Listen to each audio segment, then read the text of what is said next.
ಗೊತ್ತಿಲ್ಲ ಕುಂತರು ನಿಂತರು ನಿನ್ನ ಭಜನೆ ಬೇರೆ ಕೆಲಸನೇ ಇಲ್ಲ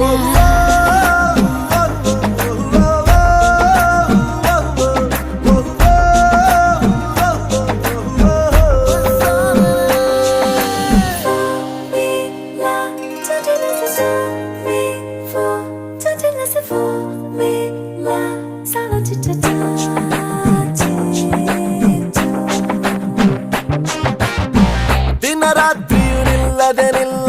ನಿನ್ನ ಜಾತ್ರೆಯು ಸಾಗಿದೆ ಇದಕ್ಕೊಂದು ಪರಿಹಾರ